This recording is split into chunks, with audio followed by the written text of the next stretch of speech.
The lights in the Lenox Hill Hospital birthing suite glowed sterile white, cold enough to make even the air feel expensive. Outside, Manhattan buzzed beneath a silver storm. Inside, Lily Hale Maddox lay half-conscious, her breaths shallow under the hum of the oxygen machine. Sweat slicked her temples, but the pain wasn't what terrified her, it was the sound of the door unlocking. Cole Maddox, her husband, the CEO of Maddox Systems, a billion-dollar software empire, stepped in wearing his tuxedo from a charity gala. The smell of Dior Sauvage and champagne trailed him. His Mont Blanc pen glimmered in his breast pocket. He didn't look like a man about to welcome a child. He looked like a man closing a deal. "Sign it, Lily," he said, placing a stack of documents on the tray table. His voice was ice wrapped in silk. The updated power of attorney, just business cleanup before the baby. Her voice trembled. "Cole, not now." He smiled without warmth. "It's precisely now. You'll thank me later." She tried to turn away, clutching her belly as another contraction hit. The monitor beeped faster. Cole leaned over, his face inches from hers. "Do you even realize how much I've done for you? For your family? I built an empire while you painted nursery walls." The pain flared. Lily gasped for air, her cannula slipping slightly. She tried to adjust it, but her hand shook too much. Cole grabbed it instead. "Don't dramatize this," he muttered. "Just sign." "I can't breathe," she whispered. Cole's patience snapped. He yanked the oxygen tube from her nose, furious. "Then maybe this will make you listen." The monitor screamed. Her chest tightened. Her world blurred to snow. The alarms drew Dr. Ava Coleman and Nurse Jordan Pike sprinting into the room. "Step back, sir," Dr. Coleman barked. Jordan reattached the cannula with trembling hands, the oxygen hissing back into Lily's lungs. Cole raised his palms. She panicked. "She's fine," he said smoothly. "You people overreact." Lily's tears ran silently down her face. Through her fog, she saw the tiny red recording light of the dome camera above the bed. It blinked, once steady, watching. Jordan met Lily's gaze for a split second. No words. Just a silent promise that someone had seen what happened. But outside the room, two security guards whispered nervously into radios. Cole's voice carried power. His name was printed on the hospital's marble donor wall. One of the guards muttered, "Keep this quiet." As Lily drifted back into consciousness, she felt a strange clarity. The man who once swore to protect her had just chosen control over compassion. And somewhere inside that cold, shining building, a tiny camera might hold the only proof that she wasn't insane. But she didn't know yet by morning that proof would vanish, and her nightmare would officially begin. The baby's first cry echoed through the sterile birthing suite, a sharp, trembling sound that sliced through the alarms. For a split second, everyone froze. The doctor's hands moved fast. The monitor calmed. Lily gasped as oxygen filled her lungs again, her world flickering back into focus. She turned her head, desperate to see her child. "Is he okay?" she whispered. "He's perfect, doctor," Ava Coleman said softly. She placed the newborn briefly against Lily's chest before a nurse whisked him away for observation. Lily reached out weakly, fingertips brushing warm skin for just a heartbeat. Then he was gone into another room, another hallway, another system she couldn't see. Cole stood at the corner, arms crossed, his tux still spotless. "Let's make sure you rest," he said, tone clipped. "The press can't see you like this." Lily blinked. "Press? What are you talking about?" But he didn't answer. He was already texting someone, eyes glowing from the phone screen. Dr. Coleman frowned. "She needs quiet," she warned. "No stress, no visitors." Cole smirked. "I'm her husband, doctor. You'll follow my instructions, not hers." A silence thicker than pain filled the room. Jordan, the night nurse, quietly adjusted Lily's blankets and whispered, "Try to sleep. You're safe now." But her eyes said something else, something like, "Be careful." When Lily woke again, it was daylight. Her throat ached. The baby's bassinet beside her bed was empty. Confused, she pressed the call button. A young nurse she didn't recognize entered with a polite, practiced smile. "Mr. Maddox ordered the baby transferred to the neonatal care wing," she said. "Just precautionary." Lily's stomach dropped. "Without me? I didn't authorize that." "I'm sorry, ma'am." It's standard when the father requests observation. Lily stared at her, speechless. She turned toward the window where the Manhattan skyline glimmered cold and indifferent. Cole had taken control of her body last night, and now her child. Across the city, a hospital administrator read an urgent email stamped with Cole's company logo. Confidential. Narrative Management Protocol. Attached was a drafted press release. CEO heroically supports wife through complicated labor. Every word a lie. Back in the suite, Lily demanded her phone. It wasn't on the tray table anymore. She searched the drawers, nothing. "Where's my phone?" she asked Jordan when the nurse returned. Jordan hesitated, eyes flicking to the security camera. "They said it was misplaced during cleanup," she murmured. "But I'll find it." Lily grabbed her hand. "Please, if something happens, tell my brothers." Jordan nodded once. "Write their names." She tore a page from her notepad and slid it under Lily's pillow when no one was watching. Ethan, Marcus, Bennett Hale. That evening, Dr. Coleman entered quietly. "Lily, I need you to know something. The report says you became agitated and pulled your own oxygen tube. That's not true, and I've already documented the real version. But you need to protect yourself. He's a donor here." Lily's breath hitched. "What does that mean?" "It means the hospital board listens to him more than they listen to me." Dr. Coleman squeezed her shoulder. "I'll keep your file backed up. Whatever happens, don't let anyone sign for you." After the doctor left, Lily felt the walls closing in. Outside her door, she heard Cole's voice arguing with Staffelo, commanding. She couldn't make out the words, only the rhythm of authority. She pressed her hand over her heart, whispering to herself, "Breathe, Lily. Just breathe." The monitor beeped softly in rhythm with her pulse. She looked up at the blinking red camera above. It was still on, still recording. Or, so she thought. Because at 2:07 a.m., while she finally drifted into sleep, a hospital IT technician received a midnight order from Executive Priority Clearance. The command: purge all video logs from Suite 11 amperes. Immediate. And by dawn, the footage that could have saved her future was gone forever. The message arrived at 3:42 a.m. Ethan Hale was in his glass-walled Park Avenue office, reviewing a late investment deck on his MacBook Pro when the notification appeared on his screen. The subject line froze his blood. "Help me. He took our son." It was from his sister, Lily. He read it twice, then once more, his pulse pounding so hard he could hear it. She never used those words, not help, not he. Ethan, Marcus, and Bennett had always protected their little sister like she was made of glass, but lately, she'd insisted she was happy. "He's intense," she'd said once, "but he takes care of me." Now she was alone, recovering from childbirth, and her husband, the CEO, whose name was plastered across billboards, had taken her baby. Ethan didn't think. He dialed Marcus in Palo Alto. The line clicked after one ring. "You saw the email too?" Marcus asked, his voice sharp, code screens flickering across his lenses. "Pack what you need," Ethan said. "We're going to New York." "What about Bennett?" "I already texted him. He's on his way to Houston Airport." By sunrise, the Hale brothers were in motion like a single organism. Private jet refueled. Lawyers called. Marcus's laptop streamed real-time stock alerts on Cole's company, Maddox Systems, its ticker, MXS, already dipping from rumors of family emergency. Ethan didn't care about markets. He cared about Lily's breathing, her fear, her child.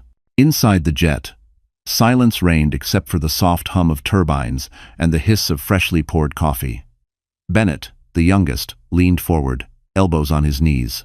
"We don't even know what he's done," he muttered. Ethan's jaw tightened.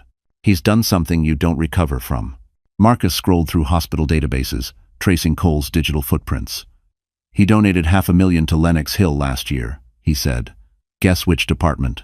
"OBGYN." Ethan's expression darkened. "So he owns the place that let this happen."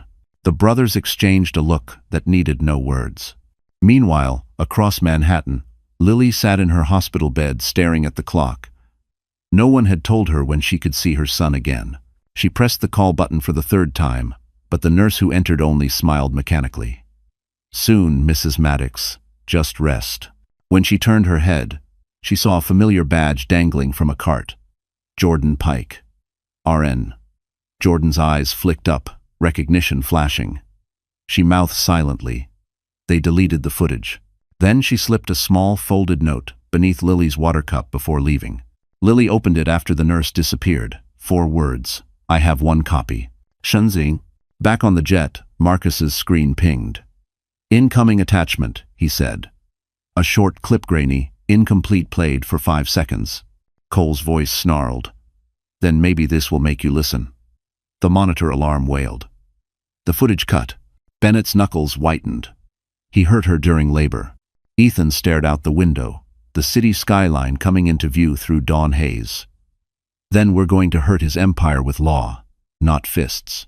When they landed at Teterboro, their driver handed Ethan a sealed envelope from Alan Chen, a litigation attorney the family trusted for years. Inside was a note. Cole Maddox has already filed for temporary guardianship citing mental instability. Proceed carefully. Marcus exhaled. He's framing her.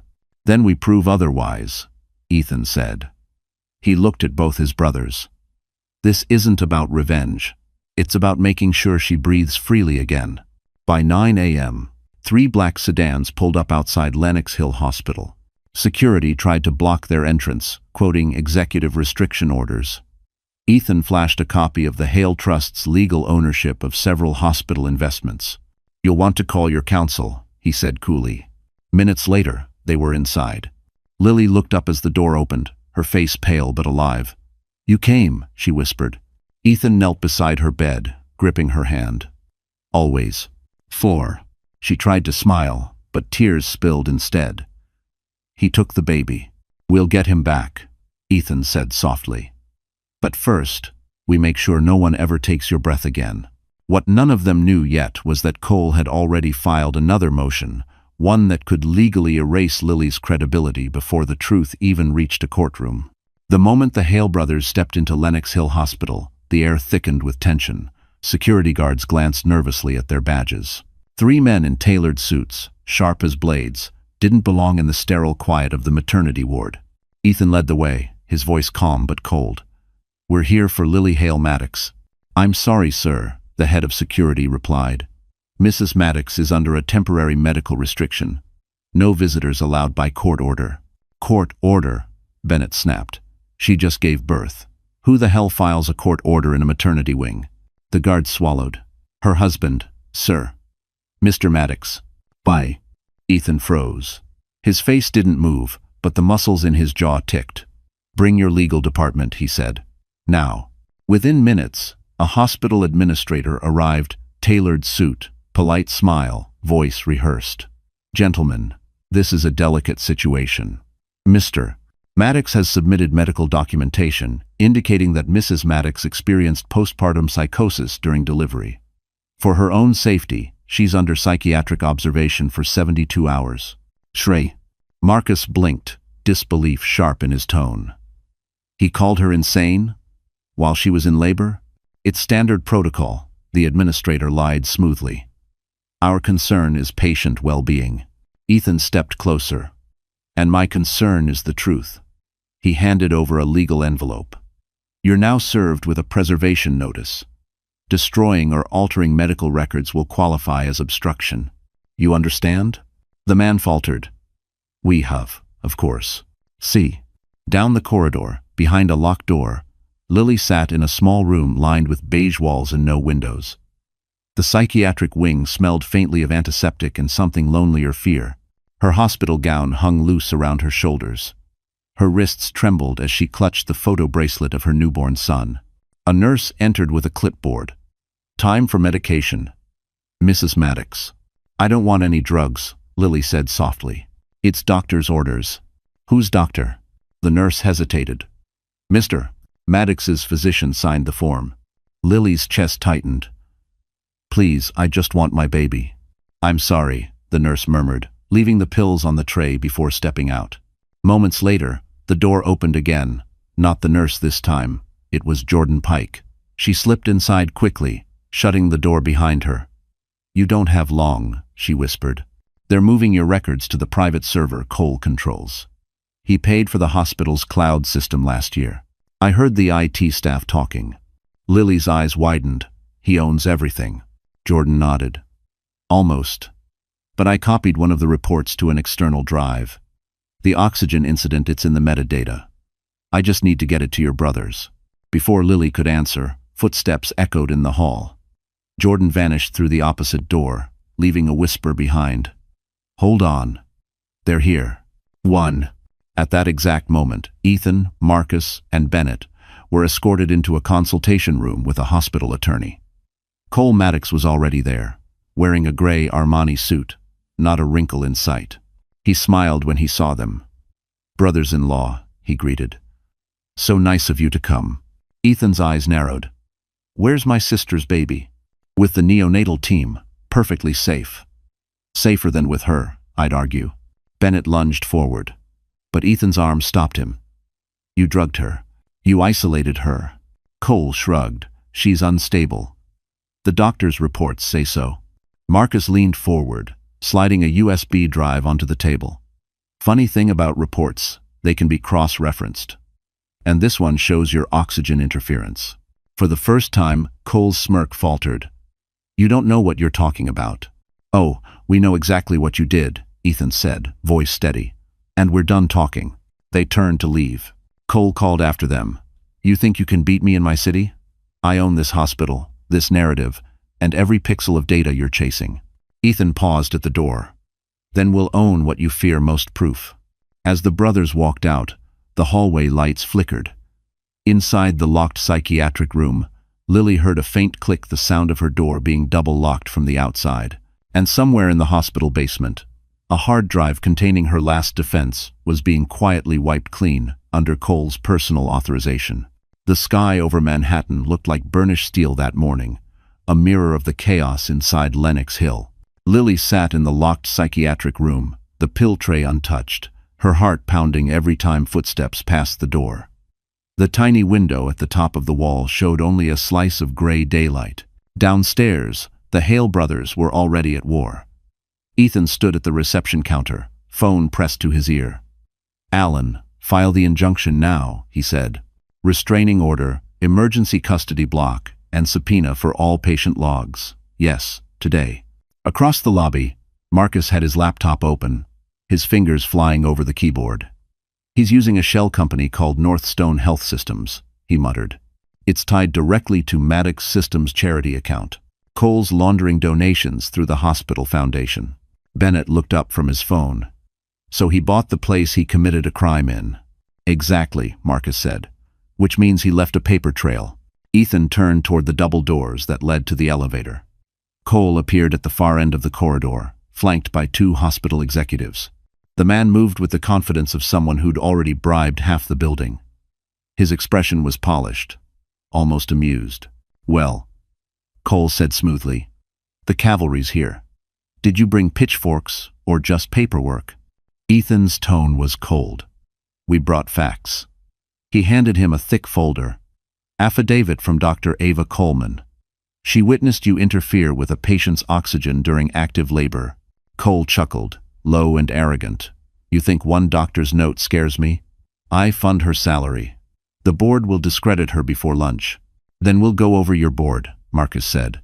Straight to the Department of Health. Cole stepped closer, his cologne sharp as alcohol. You boys forget I don't play in your moral sandbox. I build it. Ethan didn't blink. Then you'll drown in it.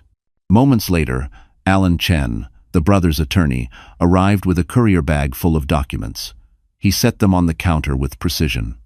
Preservation letter filed. Temporary restraining order pending. If any record disappears, this hospital's legal liability triples. Cole's jaw tightened. You're bluffing. Try me, Alan said quietly. Upstairs, Lily heard voices in the hall. The key rattled in her door. Dr. Coleman entered, exhaustion etched across her face. Lily, she whispered. You have to stay calm. Your brothers are downstairs fighting for you. Lily's eyes filled with tears. He's saying I'm crazy. I know. But I documented everything. I logged the oxygen levels, the alarm timestamps, even the nurse's panic call. It's all real. Lily exhaled shakily. Then why am I locked here? Because money writes the first draft, Dr. Coleman said softly, but truth edits it later. Before she left, the doctor pressed something into Lily's palm, a folded photo of her newborn son. He's beautiful, she said. And he's waiting for you. In the main lobby, security buzzed with murmurs as Cole's legal team entered, sleek, ruthless, expensive. The lead attorney, a woman in a navy Prada suit, dropped a thick motion packet onto the desk. Mr. Maddox requests exclusive guardianship until Mrs. Maddox completes her psychiatric evaluation, effective immediately. Ethan scanned the papers and exhaled slowly. She's not the one who needs evaluation. Bennett slammed a fist against the wall. They're taking her baby. Again. Not if we take the narrative first, Marcus said. He turned his laptop toward them, showing a still frame of hospital security footage, grainy but clear enough. Cole standing over Lily's bed, his hand near her face. It's partial, but it's enough to start a story. Ethan nodded. Then we tell it loud. They walked out of the hospital together, 3 silhouettes against the Manhattan sunlight, determination cutting through exhaustion. But inside, Cole watched them leave from the mezzanine window, his reflection merging with theirs. He smiled thinly, pulling out his phone to make one call to a judge he'd helped promote years ago. By nightfall, the order to transfer Lily to a secure facility would be signed, and the brothers' victory would evaporate before it even began. The world outside still believed Cole Maddox was the perfect husband, the billionaire visionary who balanced empire and family with flawless charm. But inside a quiet corner of Lenox Hill Hospital, truth flickered on a small laptop screen. Marcus sat hunched over the device, blue light reflecting in his eyes.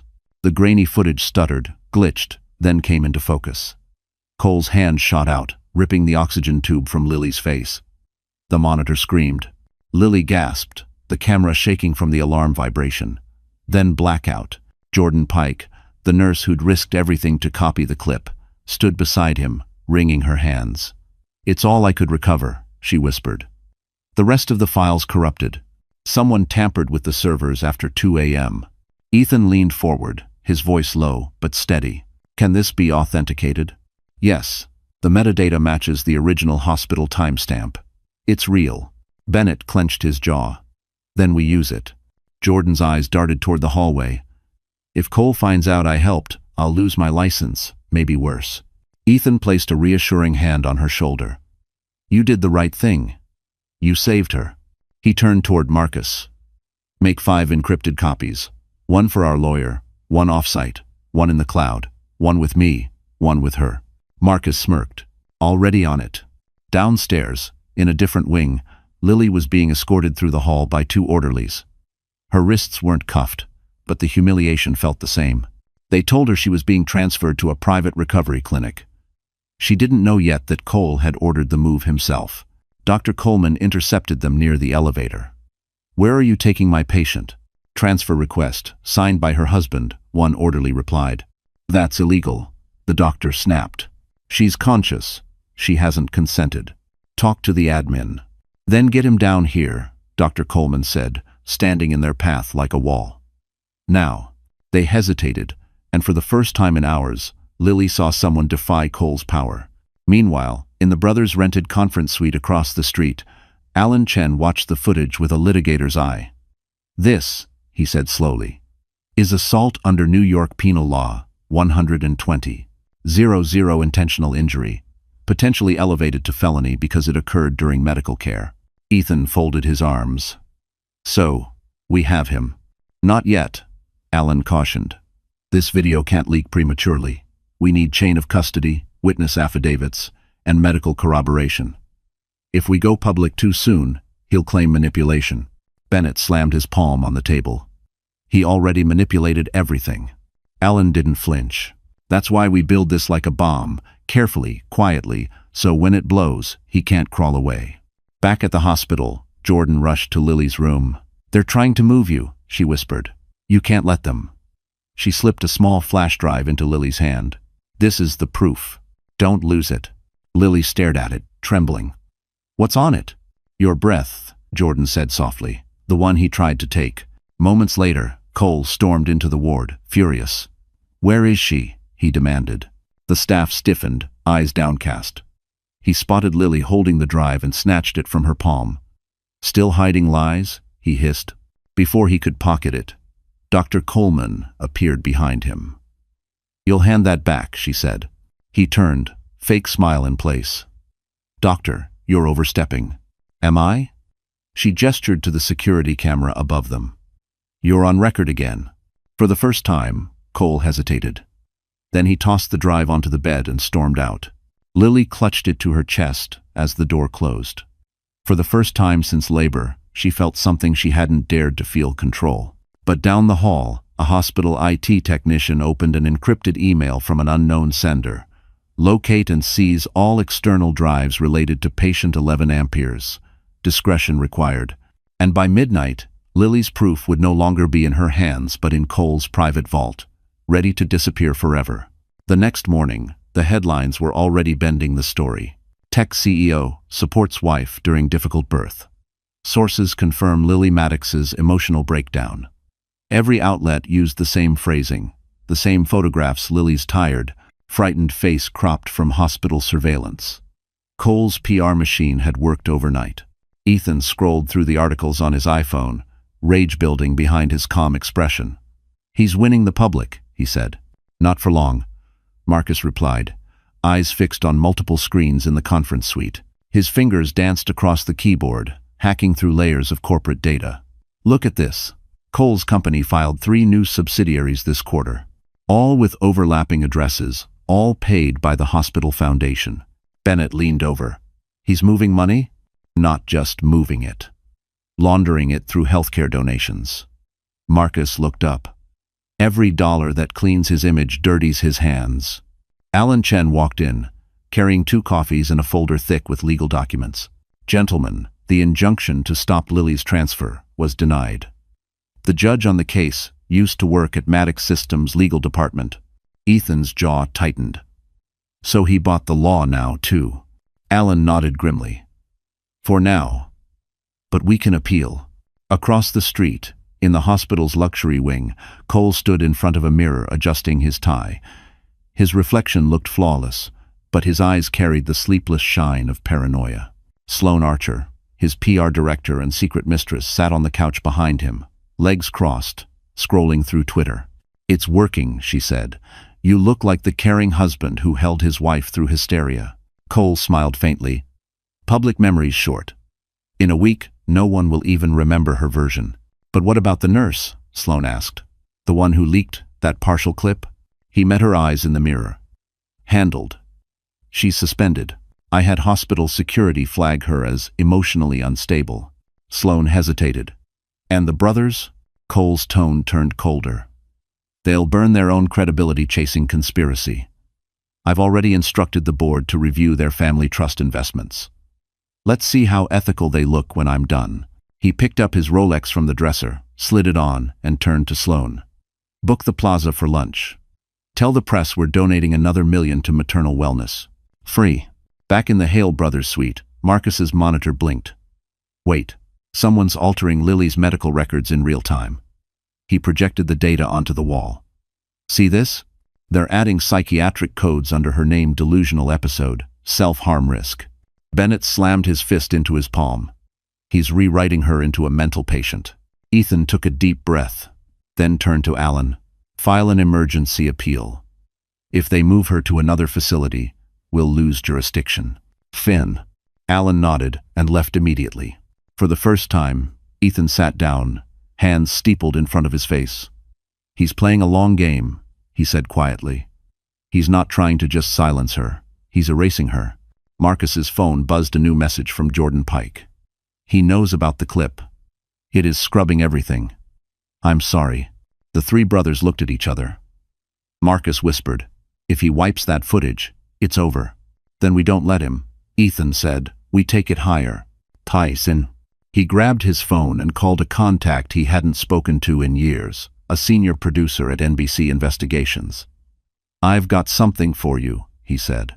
"A story about a CEO who cut off his wife's oxygen during labor. You'll want to hear this." The line went silent for a beat. Then the producer's voice came, low and cautious. "Send proof. But be careful. People who cross that man don't stay safe for long. Ethan hung up, turning to his brothers. Then we move fast. Lum. Outside, thunder rolled over Manhattan, the skyline darkening like a warning. And miles away, Cole's phone buzzed. A message from an unknown number flashed across the screen. You can't erase what's already viral. He froze. Logged into his PR dashboard. The leaked video, 5 seconds long, blurry but damning, was spreading across Twitter and Reddit. His name was trending. Cole's empire had begun to crack. But he didn't know yet. The next fracture would come from someone inside his own company. The chandeliers at the Plaza Hotel glittered like captured stars, spilling light across polished marble floors. The air smelled of wealth-aged wine, perfume, and silent power.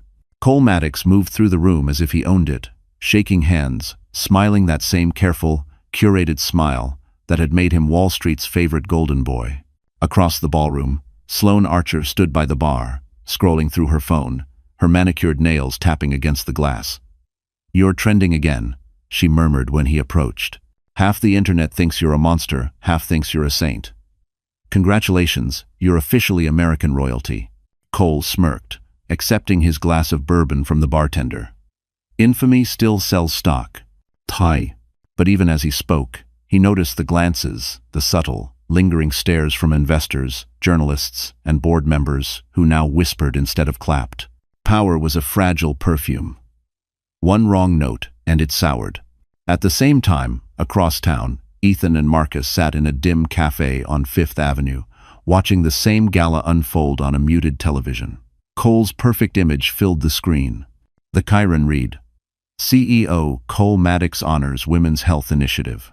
Bennett leaned over the table. "He's throwing a charity gala while Lily's locked in a psych ward?" Ethan stirred his coffee slowly. "That's exactly why.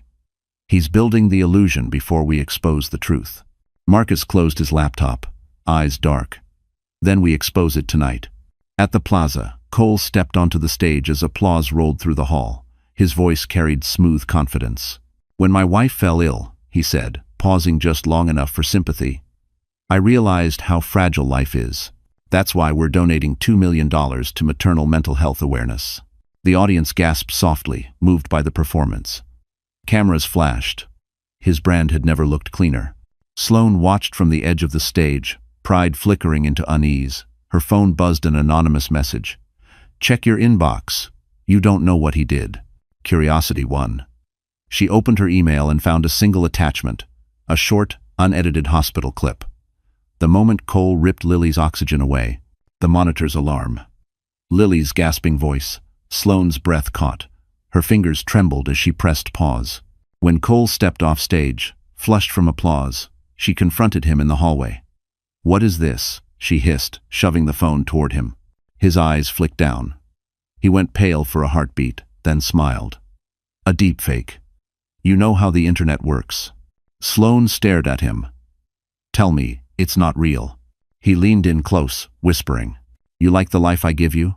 The clothes, the car, that apartment on Madison? Then stop asking questions." Her pulse raced. "You hurt her, didn't you?" Cole chuckled. "She'll survive. I always make sure they survive." She took a step back. "They?" His smirk said everything. Meanwhile, at the caf, Marcus's phone buzzed. An encrypted notification popped up. "Video link verified. Source, S. Archer." Ethan's brow furrowed. "Who's S. Archer?" "His PR director," Marcus said. "She's leaking it." Back at the plaza, Cole clinked glasses with an investor, pretending not to notice Sloane slip out a side door. She walked into the rain, her expression shattered. Within minutes, she uploaded the clip to a cloud server under an alias, just in case something happened to her. Inside, Cole's phone vibrated violently. Notifications flooded in. CEO Cole Maddox abuse video. Is the Maddox Foundation a cover-up? His face drained of color. He stormed toward the exit, past waiters and champagne towers, past reporters already whispering into phones. In the limousine outside, Sloane's seat was empty, just a single Cartier bracelet left on the leather seat. Cole's hand shook as he reached for it. He didn't know yet, but by morning, that bracelet would be on the cover of every paper in New York, beside the headline, "The Woman Who Leaked the Truth." and the empire he built on charm and silence would finally begin to fall apart. The clip had burned through the internet like wildfire. By dawn, it was everywhere on news channels, Twitter feeds, private group chats. The footage was grainy, but there was no mistaking what it showed. Cole Maddox standing over his laboring wife, ripping her oxygen away as alarms screamed. No voiceover, no filter, just cold, unedited truth. Lily saw it from her hospital bed. The TV in the psychiatric ward was muted, but her face appeared on the screen, her crying, her fear, her humiliation. And suddenly, the narrative had changed. The world wasn't calling her crazy anymore. They were calling her a survivor. Dr. Ava Coleman entered quietly, shutting the door behind her. "Lily," she said softly, "it's out there. Everyone's seen it. You need to prepare for what comes next." Lily's hands shook. "Am I free to go?" "Not yet." Cole's lawyers filed a motion claiming the video violates his privacy. "But that's not going to hold." She handed Lily a folder. "I've contacted the Manhattan District Attorney. They're opening a criminal investigation. You'll need to give a statement." Lily's eyes filled with tears. "He almost killed me. No one believed me." The doctor's voice steadied. "Now they do." Across the city, Cole's penthouse had become a war room. The blinds were drawn. His legal team crowded around the table, their faces grim. Sloan was nowhere to be found. Cole slammed his fist against the marble countertop. "How did this leak?" One lawyer cleared his throat. "The file originated from your company's private server. Whoever had admin access." Cole cut him off. "You think I care about how?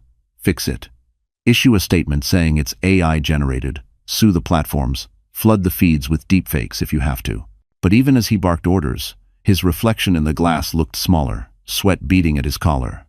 The man who once controlled headlines was now controlled by them. Meanwhile, Ethan, Marcus, and Bennett escorted Lily out of the hospital under police protection. Reporters shouted questions as cameras flashed. Ethan shielded her with his coat, guiding her into the waiting Mercedes S-Class. "Where are we going?" Lily asked, voice trembling. "To the DA's office," Ethan said. "You're giving your statement." The ride down Park Avenue felt surreal. Manhattan glimmered outside the window, the city that had once belonged to Cole now whispering against him. Inside the district attorney's office, Assistant DA Marissa Vega, sharp woman in her 40s, sat across from Lily, recorder on the table. "Take your time," she said gently. Lily inhaled shakily. "It happened during labor. He wanted me to sign papers giving him control of our assets. When I refused, he pulled the oxygen tube from my nose. I couldn't breathe. The doctor and nurse came in before I passed out." "Did you feel your life was in danger?" "Yes." "And did he apologize?" "No. He said I was hysterical." Marissa nodded, expression firm. "We'll file charges for felony assault and reckless endangerment. The video is corroboration. You're safe now." Lily exhaled for what felt like the first time in months. Back at Maddox Systems headquarters, Cole stormed into the executive boardroom. The CFO and 2 directors were waiting. The mood was ice. "We have to issue a response," the CFO said. "Investors are panicking. The stock's down 40%. Cole slammed his phone on the table. "You're all cowards. This will pass." But as he looked around, he saw the doubt in their eyes. For the first time, the room that once echoed his voice now echoed his downfall. Outside the DA's office, Lily stepped into the autumn sunlight, the city air sharp and clean. Reporters shouted, cameras flashing, but she didn't hide. Dr. Coleman met her by the curb, smiling faintly. "You did it," she said. "Now justice begins." Lily nodded, her voice steady. "No, justice breathes." What none of them knew was that Cole still had one last weapon, a secret account of falsified medical data that could twist the case back in his favor, unless someone found it first. The DA's office had barely announced the investigation before Cole Maddox launched his counterattack. Within 24 hours, his attorneys filed a 200-page motion claiming character defamation and AI video manipulation. Cable news lit up with analysts arguing about synthetic evidence. For the first time, truth itself became a battlefield. But Ethan Hale had spent his career fighting corporate smoke. He gathered his siblings in the Hale family townhouse on East 73rd Street Marble, quiet, fortified. "If he wants discovery," Ethan said, setting his Mont Blanc pen on the table, "then he'll choke on it." Marcus opened his laptop, lines of code scrolling like rain. "I'm in his company's internal Slack archive. You're going to want to see this." He projected the chat logs onto the wall. Cole's name appeared again and again. "Delete the medical folder by midnight. Make sure she looks unstable. Dr. Coleman won't testify once the board reminds her who pays the rent." Bennett stared, fists tight.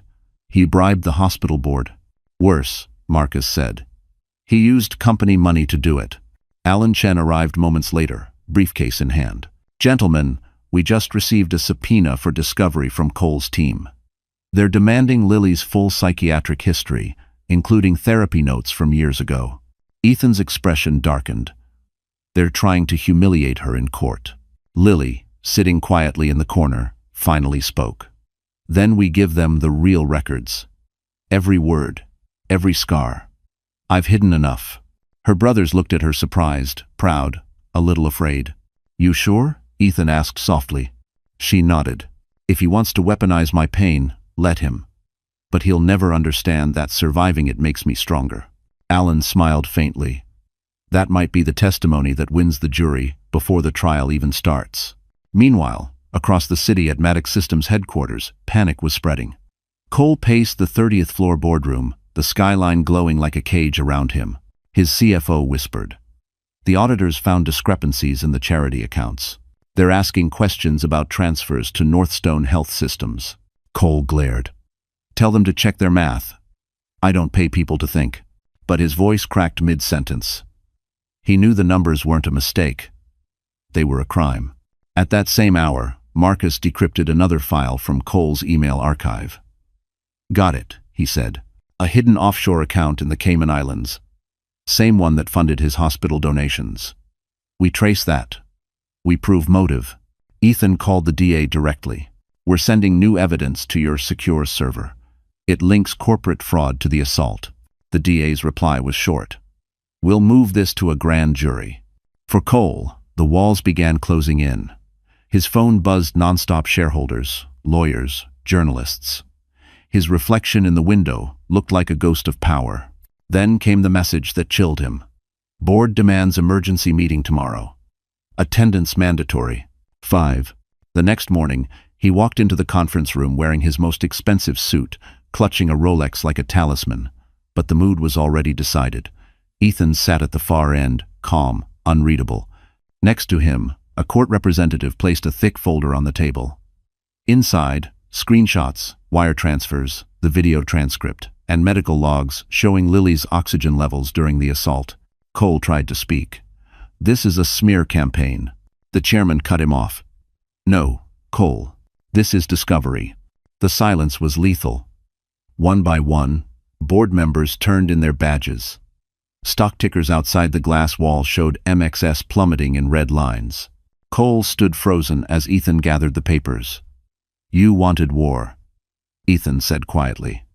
"You just got one with evidence." That night, news broke. SEC launches investigation into Maddox Systems. The markets trembled, and for the first time in years, Cole Maddox's empire looked mortal. Across town, Lily watched the report with her son asleep on her chest. She whispered, "Truth breathes slower than lies, but it lasts longer." And as Cole's world unraveled, a new file surfaced on the dark web, a backup from his own assistant, containing secrets even Ethan hadn't seen yet. The first snow of the season drifted over Manhattan like ash, silent, weightless, merciless. Inside a brownstone in the Upper East Side, Lily sat at the window with baby Miles asleep in her arms. The city below shimmered in Christmas lights, but she didn't feel the season. Every lullaby felt half-haunted. Her brothers tried to make the townhouse feel like a home. Marcus had installed new security cameras. Bennett cooked simple meals. Ethan managed the flood of reporters outside. But Lily moved through the rooms, like someone relearning gravity. When the baby stirred, she hummed softly, her fingers brushing his tiny hand. "You're safe now," she whispered, though she wasn't sure she believed it. On the TV, the news played in the background. Former tech mogul Cole Maddox faces multiple investigations, including charges of fraud and assault. Lily muted the sound before the anchor could finish his name. Dr. Ava Coleman stopped by that afternoon, bringing coffee and documents. "He's losing everything," she said quietly. "But that means he's dangerous. You should know his defense is changing strategy." "See?" Lily frowned. "What strategy?" "He's filing a countersuit, claiming you conspired with your brothers to destroy his reputation for financial gain." Lily's lips trembled, but she didn't cry this time. "Of course he is." Ava placed a hand on her shoulder. "You're not powerless, Lily. You have truth, and people who won't sell it." Later, when Ava left, Lily opened her laptop. She hadn't used it since before the birth. The background photo was a picture of her painting studio, a forgotten dream. She stared at the blank document for a long moment, then began typing. Statement of facts. The day he cut my oxygen. Every keystroke felt like reclaiming oxygen. She wrote about the fear, the pain, the silence that followed. But she also wrote about survival, how the body remembers mercy, even when the world doesn't. Marcus entered quietly, reading over her shoulder. "You're turning it into a testimony?" "No," Lily said, still typing. "Into a record." Before they twisted again, down in the corporate world, Cole's once loyal executives were scrambling. Stockholders demanded answers, the SEC froze his assets, and banks began recalling loans. His lawyers begged him to settle quietly, but Cole wasn't built for surrender. He stared at his reflection in the mirror of his penthouse bathroom, eyes bloodshot, jaw set. "They can take my company," he muttered, "but not my name." He called a contact at a tabloid. "You'll get exclusive emails proving she planned this. Make it run front page." An hour later, Marcus intercepted the transfer. "Fake," he said, grinning. "Deep fake metadata, sloppy work. He's desperate." Ethan smiled grimly. "Then we stay quiet. Let him bury himself." That night, Lily fed Miles by lamplight. The city outside howled with winter wind, but inside the room, there was only warmth. Ethan watched from the doorway. "You don't have to testify if it's too much," he said. Lily looked up. "He took my breath once. He won't take my voice." The next morning, she walked into Maddox Systems headquarters, not as a victim, but as a witness. Cameras flashed. She didn't flinch. She wore a simple black coat, hair tied back, no jewelry. Only calm. Inside the boardroom, the new interim CEO greeted her. "We're releasing a statement today," he said. "The company's cooperation with the investigation will be total. You should see this." He handed her a letter, the board's public apology. It acknowledged her by name. Lily Hale Maddox, survivor and mother, whose courage reminds us that integrity must breathe louder than profit. She read it twice before whispering. It's the first honest thing they've ever written. Outside, cameras caught her exiting the building with Miles in her arms, snowflakes landing softly on both their faces. But across town, in a dim apartment, Cole watched that same footage on a cracked TV screen. His jaw clenched as he whispered to himself, "You think you've won." He didn't know that the next document Lily was writing wasn't a statement, but a plan that would erase the last of his power forever. The January wind swept through Wall Street like a blade. Inside the glass tower of Maddox Systems, the atmosphere was even colder. It was earnings day, the first one since Cole Maddox's empire had begun to crack. Reporters clustered outside, cameras pointed at the revolving doors. The company's stock ticker scrolled red, reflecting off the marble floor like a wound. Employees whispered in elevators, afraid to make eye contact. Cole arrived flanked by lawyers, wearing his signature navy suit and an arrogance that looked paper-thin. His reflection in the lobby glass was sharper than reality, perfect posture, hollow eyes. He whispered to himself, "They still need me." But upstairs, the boardroom told another story. Ethan and Marcus had secured access as major shareholders of Hale Capital, one of Maddox Systems' oldest investors. Bennett sat quietly behind them, expression unreadable. The CFO began the presentation. "Revenue growth this quarter is," Cole interrupted, smiling, "projected to beat analyst expectations by 4%. The CFO hesitated. "Actually, sir, that projection hasn't been confirmed by the auditors." Cole's eyes cut through him. "Then confirm it." Ethan leaned forward, voice calm but cold. "Maybe the auditors can't confirm it because the books were rewritten with money from hospital charities." The room went still. Cole laughed softly. "Ah, the family crusaders. Tell me, Ethan, how's it feel being the moral compass in a world built on compromise? Ethan didn't answer. Instead, Marcus opened his MacBook and connected to the screen. Allow me to present a short video, he said. The monitors flickered. A Zoom call recording filled the room. Cole's own voice, dated weeks earlier. Move the charity funds into R&D. Rename the line item. No one checks donation flows. They only check quarterly gains. The CFO looked like he'd been slapped. Cole, you said those were deferred grants. They were, Cole snapped. You're all misinterpreting context. Pizet. But the shareholders had already started murmuring. Meanwhile, outside the building, Lily sat in a black sedan, watching the live broadcast through her phone. Miles slept beside her, unaware of history rewriting itself in real time. She clutched a silver locket around her neck, the same one Dr. Coleman had given her the day she left the hospital. Inside the boardroom, the chairman cleared his throat. Mr. Maddox, given the criminal investigation and financial inconsistencies, the board is calling for an emergency ethics vote, effective immediately. Cole's composure cracked. You can't vote me out. This is my company. It was, Ethan said quietly.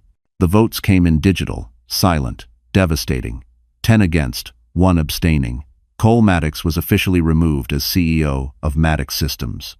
The room buzzed with restrained relief. For the first time, Ethan allowed himself a breath.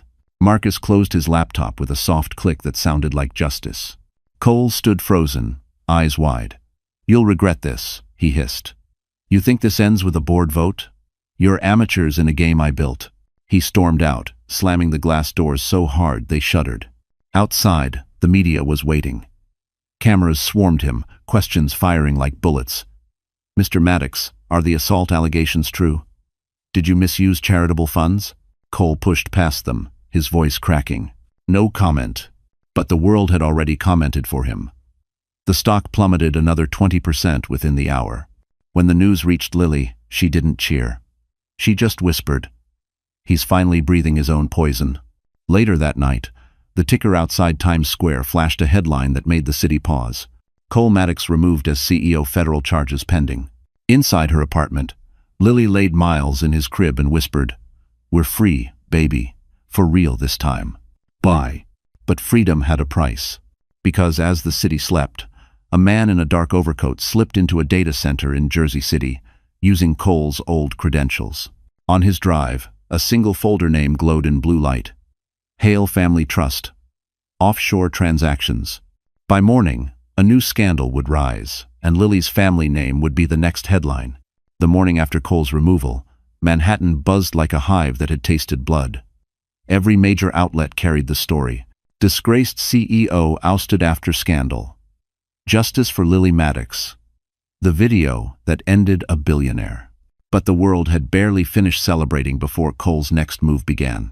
In a small brownstone office near Park Avenue, his new legal strategist, a ruthless crisis consultant named Raymond Holt, tapped a file onto the desk. "You've lost your company," he said coolly. "So win it back from the shadows." Cole leaned forward, eyes hollow but burning. "How?" "Proxy war," Holt replied. "We'll buy controlling interest through shell firms. By the time they realize who's behind them, you'll own the board again. And while we're at it, we smear the Hales. Public opinion turns fast." Cole smiled faintly. "Then start the fire." Across the city, Ethan, Marcus, and Bennett were meeting with Alan Chen in a midtown conference room overlooking Central Park. "The vote went through," Alan said. "But it's not over. Cole's people are buying up stock quietly. He's trying to stage a comeback." Ethan's jaw tightened. "Then we counter it." Marcus spun his laptop around. Already ahead of him, I traced multiple offshore purchases. They all route back to an entity in Zurich called Horizon Ridge AG. Registered 2 weeks ago. Guess whose lawyer signed it? Alan smiled grimly. "Let me guess, Raymond Holt." "Exactly," Bennett exhaled. "So, what's the plan?" Ethan looked out the window at the Manhattan skyline. "We go public this time with precision. If Cole wants a proxy war, we'll write a proxy letter." That night, under the glow of a Tiffany desk lamp, Ethan typed every word himself. The document was surgical, emotionless, and devastating. To the shareholders of Maddox Systems, integrity is the only currency that survives bankruptcy. We propose the permanent removal of Cole Maddox from all corporate capacities. This is not vengeance. It is governance. Z. At the bottom, he added a line that made Marcus pause. Our goal is not spectacle. It is safety for employees, investors, and families. By morning, the letter hit every inbox on Wall Street.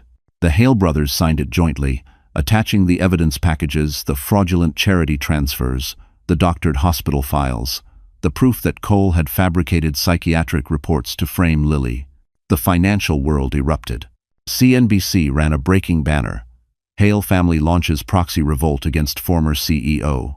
Reporters camped outside Ethan's townhouse. Is this revenge? They shouted. Are you trying to destroy him? Ethan answered calmly. No. He did that himself. Meanwhile, in a dim suite at the plaza, Cole threw a glass against the wall. The whiskey splattered like blood. They're painting me as a monster. Holt didn't flinch. Then, act like a martyr. Cole stopped pacing. Meaning? Leak something personal, something tragic. Sympathy buys time. Cole hesitated, then nodded. I'll say she set me up. Holt frowned. You can't win against the footage. Cole's lips curled.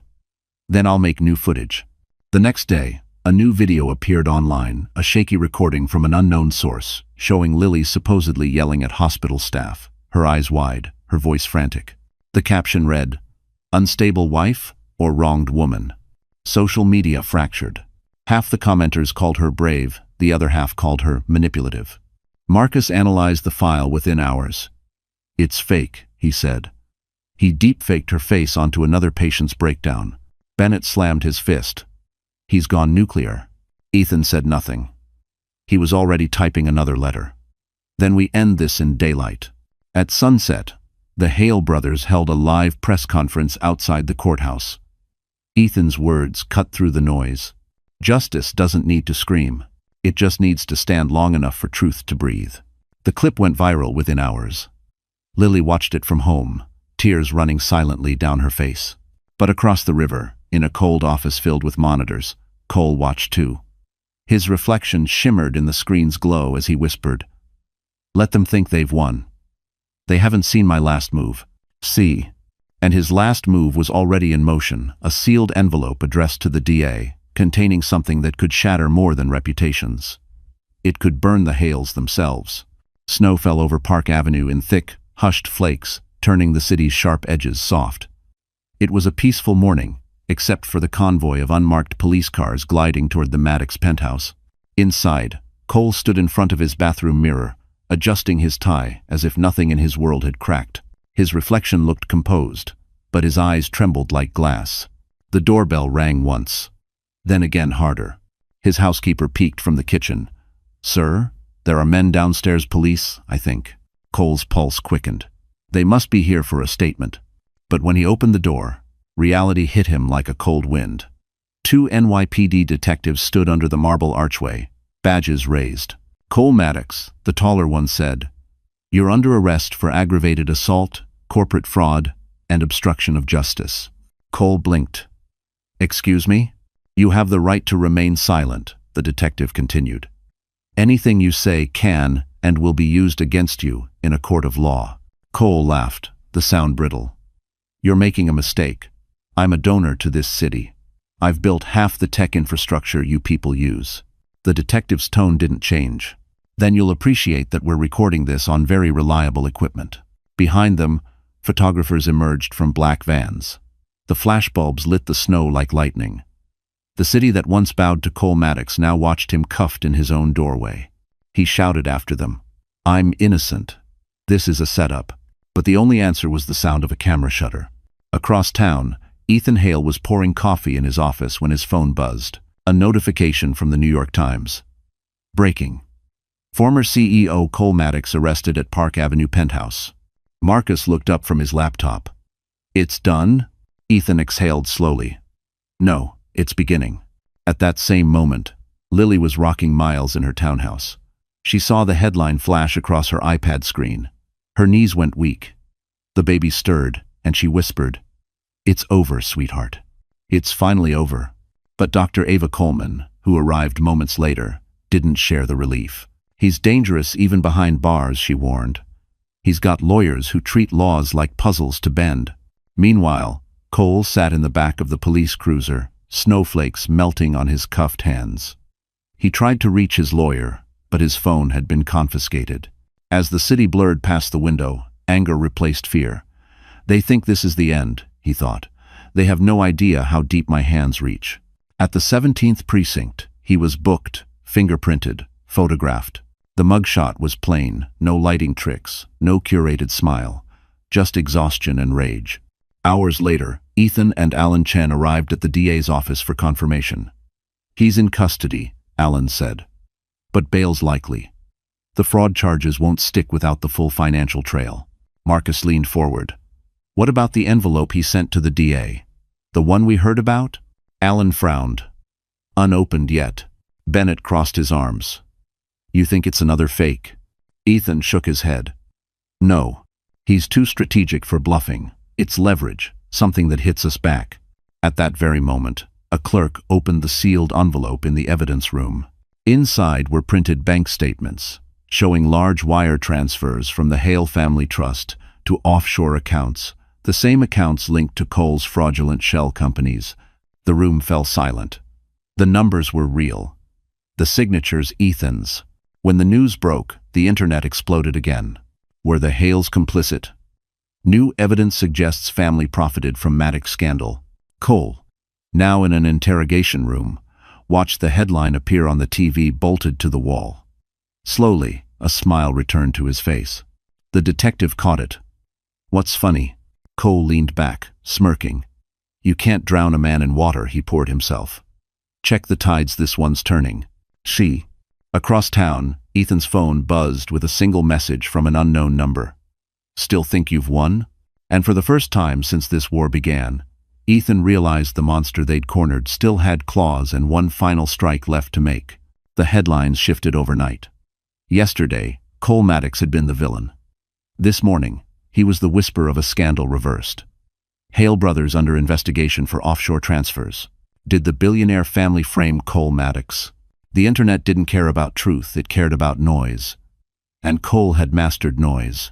Inside the Hale townhouse, Ethan stood at the window as reporters crowded the street, their voices rising through the morning fog. Marcus was at the dining table, laptops open, scrolling through page after page of bank data. Bennett paced like a caged lion. "This isn't possible," Marcus muttered. "Those accounts were forged." "But the signatures, they're ours." "When?" Ethan exhaled. "He cloned them. He's using our own digital IDs against us." Alan Chen burst through the door, face pale. "The DA has paused the prosecution until we clear this up. They're verifying the documents, but the optics are terrible." "Optics?" Bennett snapped. "They make it look like we funded him." Alan nodded grimly.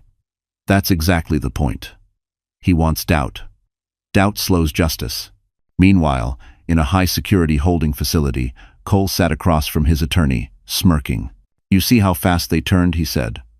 "The Hales built their reputations on clean money. All I needed was a stain." The lawyer leaned forward. "It bought us leverage. But don't get comfortable. The DA still has your video. And the financial audit from Northstone Health." Cole's smile didn't falter. "Then we replaced the truth with a louder one." Back in the Hale residence, Marcus's fingers flew across the keyboard. "He planted this through Zurich," he said. "Look, every forged document routes through Horizon Ridge AG, that fake shell he built for the proxy buyouts. If I can hack into their server logs, I can trace the upload source." Ethan nodded. "Do it. Quietly. We don't announce. We strike." Lily entered the room then, holding her son. Her face was calm, but her eyes held fire. "He's turning the public against you." Ethan looked at her. "Against us. But it won't last." Lily shook her head.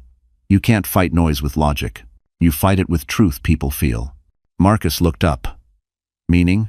"Meaning I go public," Lily said. "I'll speak on camera, no lawyers, no statements, just me and the truth." Ethan hesitated. "That's dangerous." He'll twist your words. Let him, Lily said quietly. People watched him rip my oxygen away. Let them see me breathe again.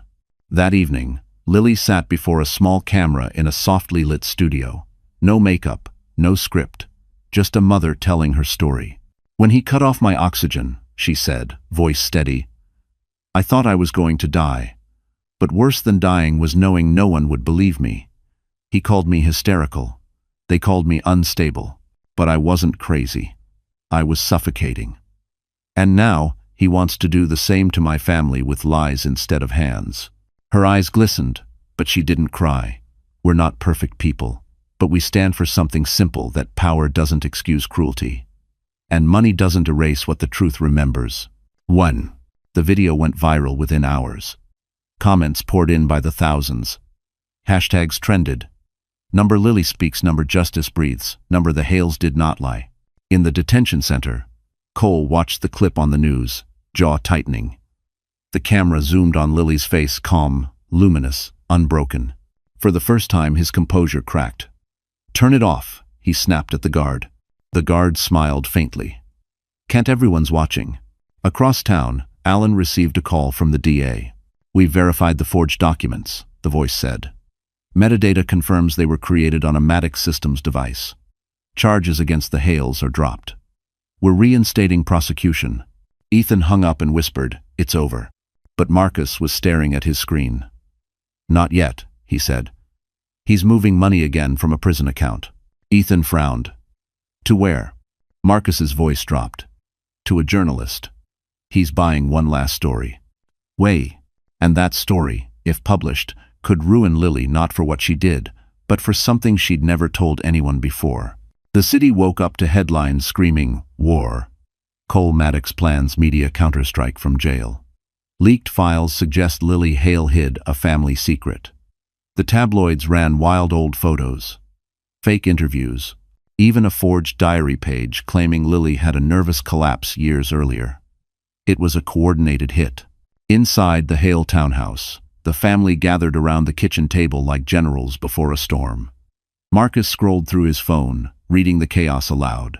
He's paying an online news outlet to publish a tell-all. It drops tonight. Ethan rubbed his temple. He's desperate. We just need to get through the shareholders' vote today, and he'll lose the last of his leverage. Bennett crossed his arms. And if he wins it? Ethan looked up, eyes steady. Then everything Lily, Miles, the company's future burns. Meanwhile, at the Metropolitan Detention Center, Cole Maddox sat across from his attorney. He looked calm, almost serene. It's time, he said. The lawyer frowned. Time for what? Cole smiled faintly. For them to remember who built the empire they're trying to bury. That same morning, limousines lined the circular drive of the Ritz-Carlton Grand Ballroom. The proxy vote to finalize Cole's removal as director was scheduled for 10 a.m. It was the final nail or the resurrection. Inside, hundreds of shareholders filled the gold-lit hall. Reporters swarmed outside. Ethan, Marcus, and Bennett arrived together, flanked by security. Lily stayed home, watching the live broadcast on her MacBook, Miles sleeping on her lap. Ethan took his seat at the front row, jaw tight. The interim chairman opened the session. This vote will determine the future governance of Maddox Systems. Shall we begin? Cole entered moments later, escorted by U.S. Marshals. The crowd gasped. He wore a tailored gray suit, freshly pressed. No cuffs this time. The court had granted him temporary release to attend. He smiled like a resurrected god. Ladies and gentlemen, Cole began, voice smooth. This company exists because of vision, my vision. The Hales want to replace innovation with vengeance. They've manipulated the media, doctored stories, and used a family tragedy for attention. I built Maddox Systems from nothing. Do you really want to hand it to a grieving widow and 3 men with hurt egos? A ripple of murmurs swept the room. Ethan stayed quiet. When it was his turn to speak, he stood slowly, voice even but sharp. Cole Maddox is right about one thing. He did build this company from greed, deceit, and fear. And today, we get to decide whether it keeps running on that oxygen or finally learns to breathe something cleaner. He clicked the remote. The giant screen behind him lit up with 2 side-by-side images. Cole in the delivery room, yanking the oxygen tube, and the donation records proving his fraud. Gasps filled the ballroom. Ethan continued, "This is not about vengeance.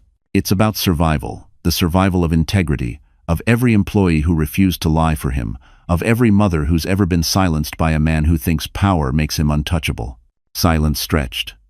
Then, applause. It started softly, then grew like thunder. The chairman raised his hand. "We proceed to vote." Digital ballots lit up across the shareholders' devices. Green for remove, red for retain. Cole watched the screens flash one by one. Green, green, green, red, green. His smirk wavered.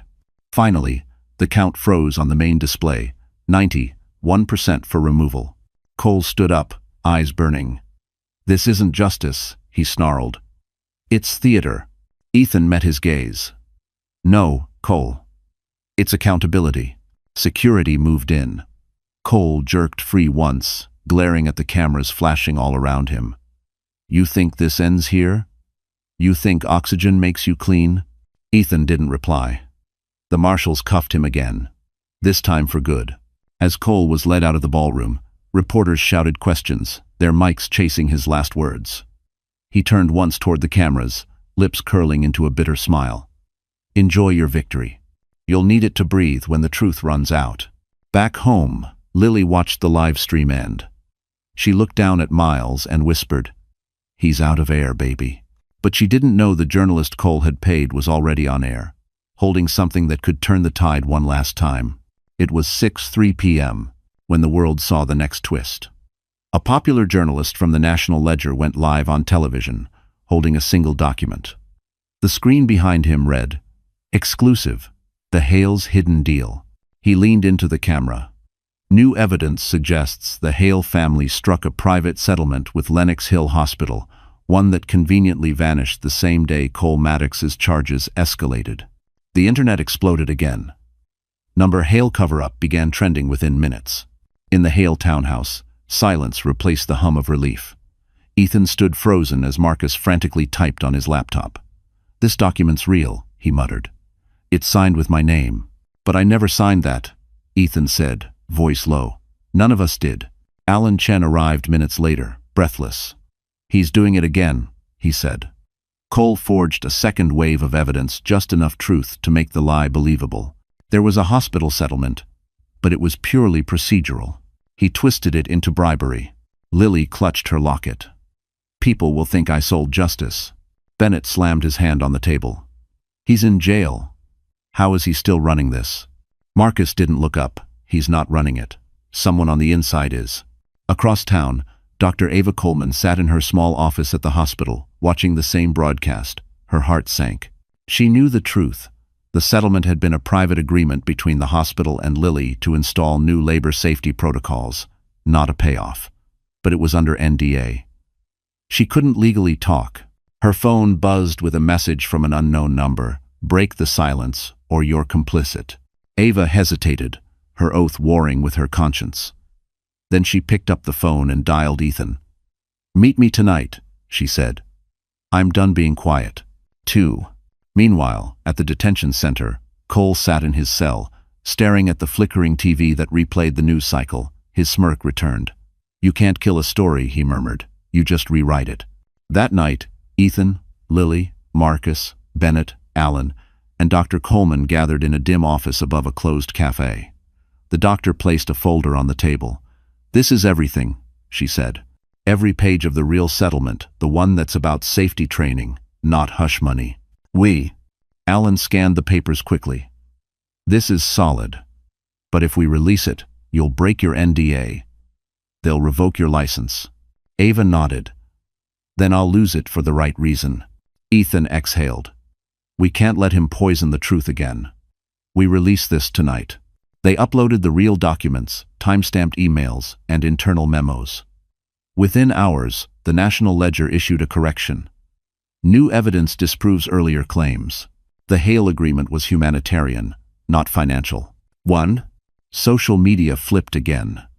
Number Hale cover-up became Number Hale courage. Lily's quiet image holding Miles resurfaced with captions like, "She never took a dime." But the public didn't know what came next. Behind closed doors, the hospital board met in emergency session. To avoid further scandal, they proposed an out-of-court settlement funding a new program named Miles Standard, designed to protect mothers during childbirth. Lily refused personal compensation, but agreed to oversee the foundation. "You'll lead it," Ava said softly. "That's justice." In the following days, donors poured in. Ordinary people, nurses, mothers, even former employees of Maddox Systems. One evening, Lily visited the hospital's new training wing. The air smelled faintly of disinfectant and hope. She watched a nurse teach a class how to handle emergency oxygen failure, her tragedy rewritten as education. Ava joined her, smiling. "You've changed everything here." Lily shook her head. "We all did." Pie. Back in his cell, Cole saw the headline flash across the TV screen. Miles Standard launches nationwide. His smile finally faded. He slammed the remote against the wall, shouting, "That's my legacy." The guard chuckled from the door. "No, Maddox. That's hers." Lily drove home that night through the Manhattan lights, Miles asleep in the back seat, the skyline glowing like redemption. She whispered to herself, "He took my breath to silence me. Now every mother breathes because of him." Tano. But somewhere, deep inside a data server Cole once owned, an encrypted file stirred awake, one last secret ready to drag everyone back into the fire. For the first time in almost a year, the constant vibration of phones, emails, and breaking alerts went silent. No reporters outside the door. No headlines twisting her truth. Just stillness. Lily Hale Maddox stood barefoot on the balcony of her townhouse, the winter air brushing her skin. Miles slept soundly inside, surrounded by sunlight spilling through half-open curtains. Down on East 73rd, life had resumed its rhythm. New Yorkers walking dogs, sipping coffee, pretending they hadn't watched her trauma play out on every screen in America. The phone on her kitchen counter lit up with a single notification. "Your story has been archived." It was from the legal database that had tracked every filing, motion, and headline. She stared at it for a long moment before powering the phone off completely. Her brothers still worked around the clock, Ethan rebuilding his firm's reputation, Marcus developing a new cybersecurity company, Bennett managing the Miles Standard Foundation logistics. But Lily's world had slowed into something gentler. She made her coffee by hand now, poured it into the same chipped mug she'd owned before the money, before the marble, before the mask of Mrs. Maddox. Doctor. Ava Coleman visited often, bringing hospital updates. "We trained 40 hospitals last month," she said one morning, sitting on the couch. "You're saving people, Lily. Every case we prevent is a life."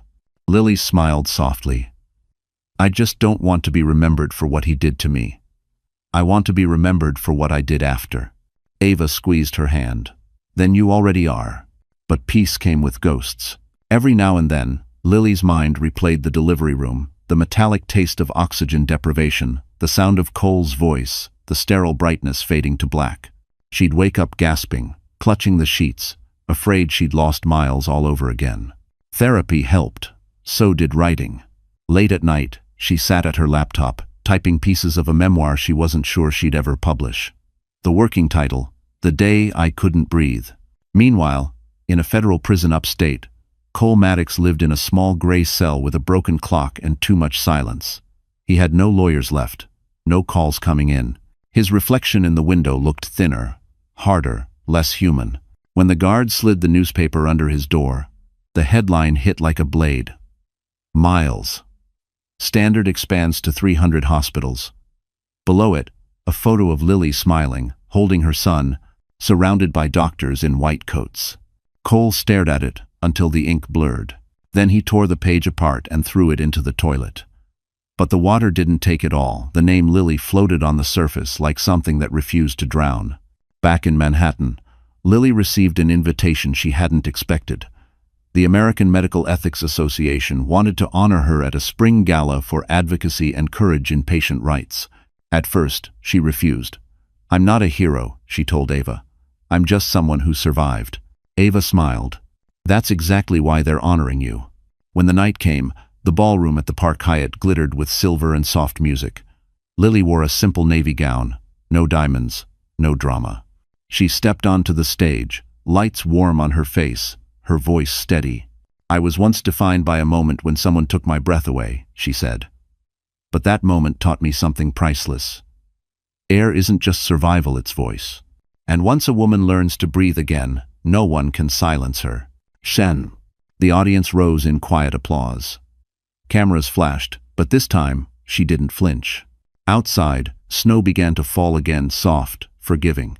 Later that night, back in her apartment, Lily placed the award beside Miles's crib. The city glowed outside the window. Her phone buzzed once more. A message from an unknown number. "Congrats, Lily. Some of us still remember how it started."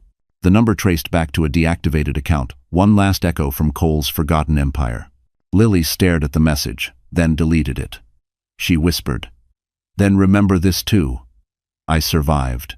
What she didn't see was the tiny alert blinking on Marcus's system downstairs, an encrypted data file titled Project Oxygen, reactivated from a dormant Maddox server, and someone, somewhere, had just logged in. It started as a flicker, a single, silent ping on Marcus Hale's cybersecurity dashboard at 2:11 a.m.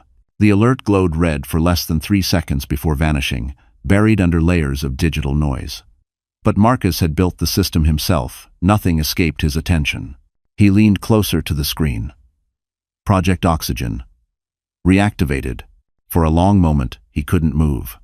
That name hadn't appeared since the investigation into Cole Maddox ended. It had been part of Maddox Systems' abandoned R&D division, a prototype for a hospital AI meant to predict patient distress. Except, according to the federal probe, it was also the program Cole used to manipulate and erase Lily's medical data. Marcus whispered. Someone just woke it up. By morning, the Hale townhouse buzzed again. Ethan stood over Marcus's shoulder while lines of code streamed across the monitor. Bennett handed out coffee, his voice tight. "Tell me this isn't Cole's doing." "It can't be," Marcus said. "He's locked up with no access." "But someone else, someone inside his old network still has keys." "Come repeat." Ethan frowned. "Can it hurt her again?" Marcus hesitated. "If they reactivate the original algorithm, yes.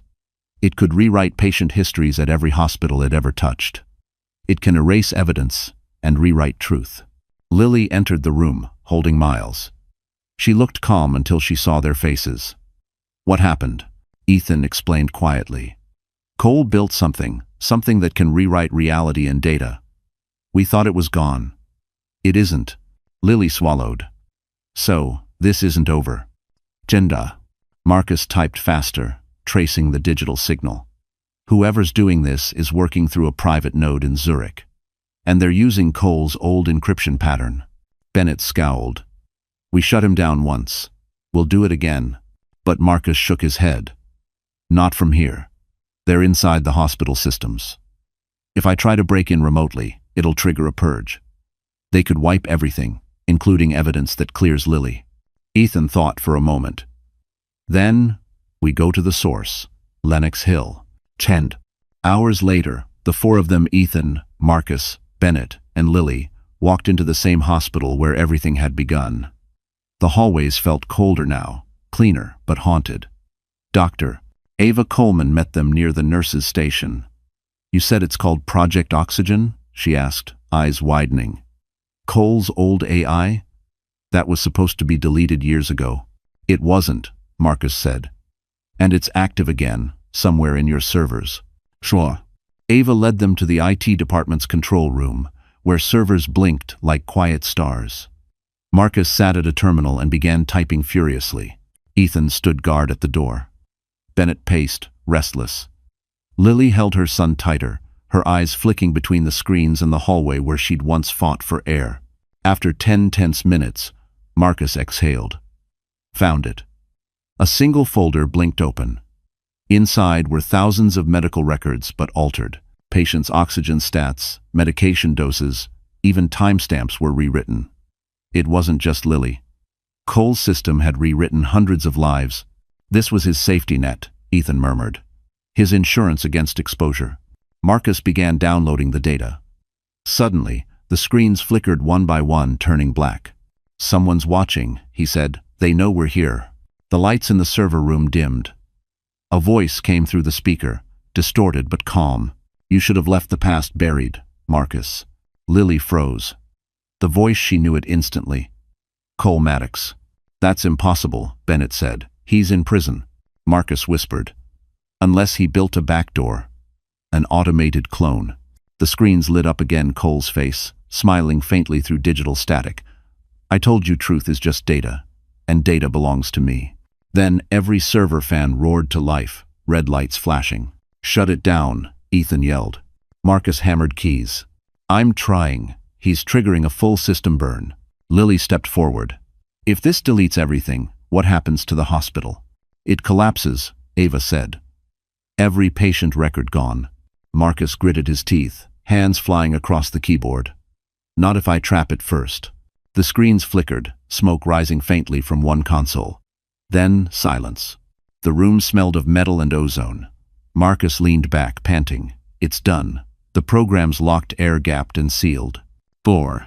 Lily exhaled shakily, whispering, It's really over this time? Ethan looked at the frozen screen where Cole's face had vanished. Maybe. But the ghost he built will never stop trying to rewrite history. Lily looked down at her son. Then we keep writing ours louder. But in a hidden offshore database, a backup of Project Oxygen blinked awake once more, this time, under a new username. M. Hale. 2. The rain fell in soft sheets over Manhattan, washing neon reflections off the pavement. It was exactly 1 year since the night Lily almost lost her life and everything after. Inside the Hale townhouse, the world was quiet again.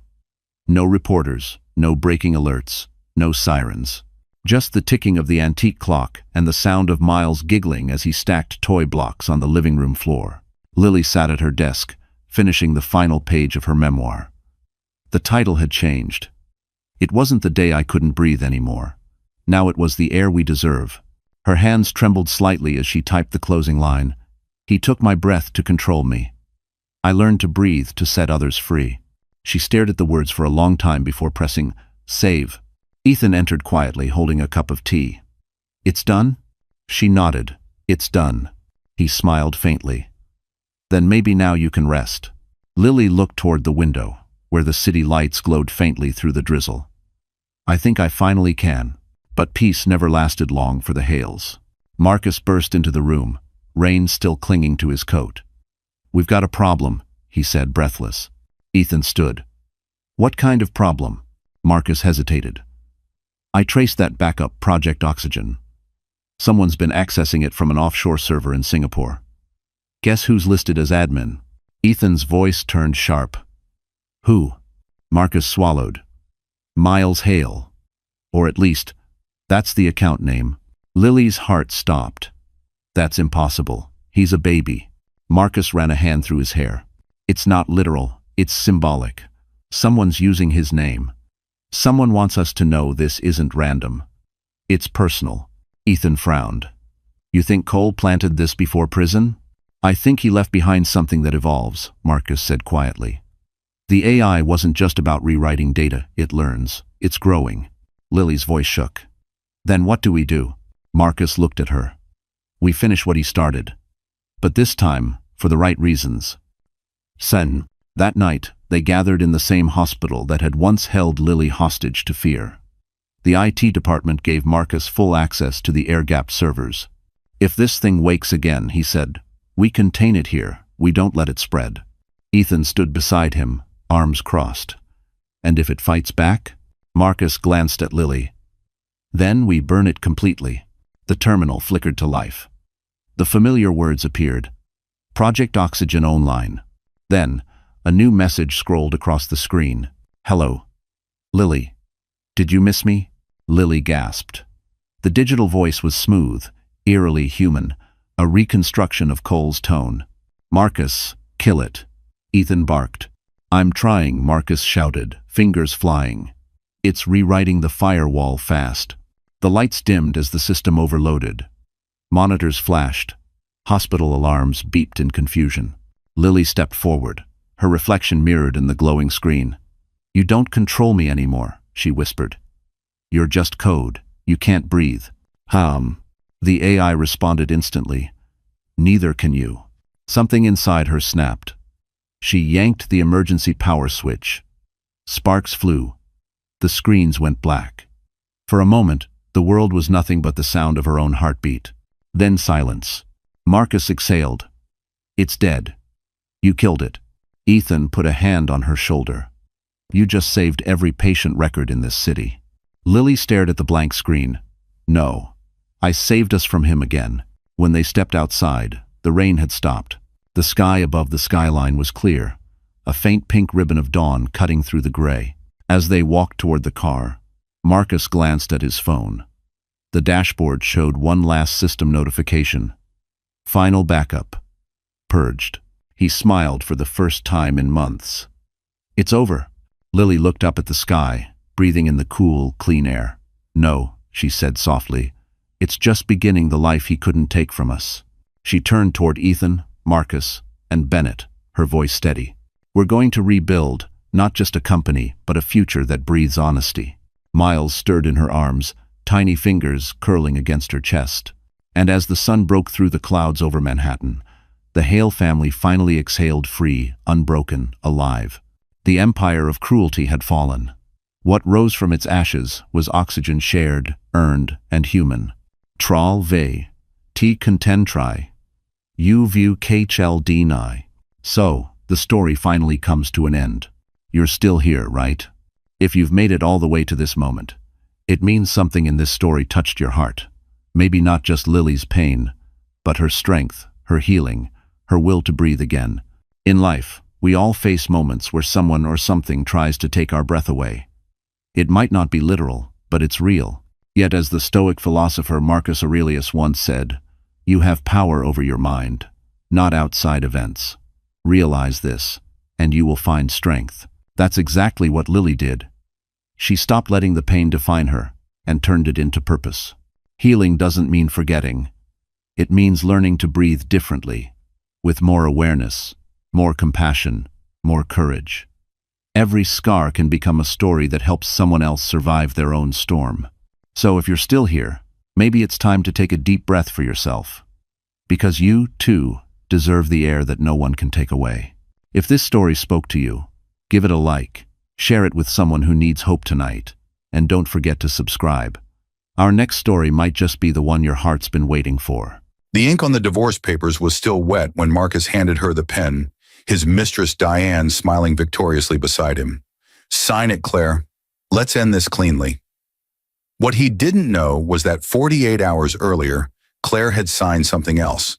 The acquisition documents that made her the new owner of Diane's boutique marketing empire. To him, she was just the quiet wife he'd outgrown. To Diane, she was the obstacle finally removed. But to the lawyers watching this unfold, she was a predator disguised as prey. So why did Claire smile as she signed away her marriage? And what did she do next that made both her ex-husband and his new lover beg for mercy they'd never shown her? The conference room smelled of leather and expensive cologne. Marcus sat at the head of the table, his lawyer to his right, Diane to his left, her hand possessively on his arm, her diamond ring catching the afternoon light. Claire sat alone on the opposite side, her simple black dress understated, her hair pulled back in a neat bun. No tears, no pleading, just quiet composure. Section 7.3, Marcus's lawyer droned.